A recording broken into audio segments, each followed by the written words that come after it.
Mites meni viikonloppu? No, lähdetään siitä, että taso on tosi kova. Olosuhteisiin nähden ollaan suht tyytyväisiä, mutta pelillisesti taas lähdettiin breikeistä liian helposti. Sitten me ei pidetty linjoja tarpeeksi tiukasti kiinni. Ja sitten tehtiin vähän pieniä virheitä. Ne kostautui siinä hommassa, ehkä eniten. Mitäs meitä Vilhe? Joo, samoilla linjoilla kyllä tästä. Et mun mielestä oli hyviä pisteitä voitettiin. Et missä pärjättiin pisteissä, niin sit niinku ei pärjättiin kanssa. Sit niinku ryhmästi lähdettiin breikeistä ja sit varsinkin syndeillä. Et vähän taitimpaa syntipelaamista saisi olla pojilla. Välillä itseäänkin jäi vähän ihmettelemään, että mistä ne pallot oikein tuli. Tuli hittiä. Mitä positiivista päivän peleistä?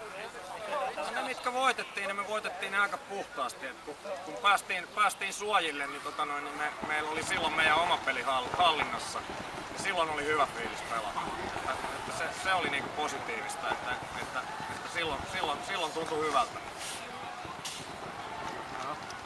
Kommunikaatiosta sen verran, että se oli varsinkin siinä päivän tokassa pelissä, niin se oli niinku ihan hukassa.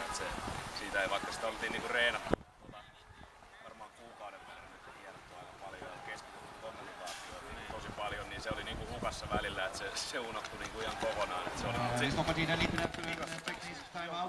aika paljon. Et sit nimenomaan niissä pisteissä, missä pärjättiin ja mikä oli tiukkaa, niin sit sitä kommunikaatiota oli siellä. Puhuttiin ja keskusteltiin. Tuohon samaan täytyy jatkaa vielä sen verran, että kyllähän meillä niinku puuttu coachi Snake-laidasta meidän omalla kielellä kokonaan, että kiitos muille joukkueille, ketkä auttoi meitä niinku coachaamisessa sekä pitillä, erityisesti Ignitionin jätkät, mitkä auttoi meitä pitillä. Ilman niitä me oltais oltu aivan pulassa siellä. Kyllä viikassa pelissä oli kyllä pieni häteli. Nedräkningen, det är 48 sekunder kvar till start. Se on peliä, ei voi mitään. Ulkomaille tullaan, niin ei ole aina äijä, ei sillä voi mitään. Mitäs fiiliksiä paikallisista joukkueista? Minkälaisia vastustajia meillä oli tänään? Kovia. Tarkasti ampuvat. 30 sekunder. Erittäin kovia vastuksia oli ja oli niin kiva pelata. Nästkommande två lag efter detta. Ett CFR mot Gothia Imperial. Kova oli vastus, mutta ei ne meitä ylijuossua. Semifinalen kuitenkin i pärjättiin. CPL. Och då har vi första matchen keskimmäisen pelin, niin ei ne lukemat kerro sitä kaikkea sitä pelistä. Kyllä siellä kuitenkin oli kovaa vääntelyä. 5-6 sekunder. Mikä oli päivän paras peli? Ensimmäinen ehdottomasti. Ketä vasta se oli? Massive. 3 pistettä putkeen niitä vastaan, niin se oli kova juttu. Miten se peli päättyi?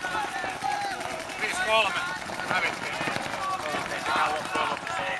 Se oli kova peli. Se oli hyvä peli meille. Se oli paras peli. Mites kokonaisuutena koko tää reissu, minkälaisia fiiliksiä jäänyt?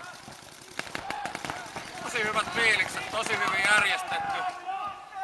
järjestetty ja niin kaikki on toiminut täällä ja meitä on niinku pidetty erittäin hyvänä täällä. Kiitokset erittäin paljon järjestäjille ja tuomarit oli aivan loistavia.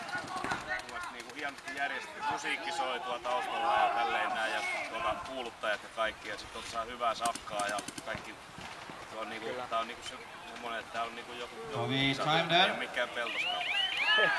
Nimenomaan. Nu poängen är godkänd så är det 2-0 till koko rahan arvosta. Sitä paitsi ei viikonloppu on vielä loppu, vaikka Janne sen tuossa sanoikin. Ei, siis tänään on vielä pelaajabileet tuolla Uppsalan keskustassa. Poängen godkänd. Nu är det game over. Nästa två lag. TXR mot Gothia Imperials.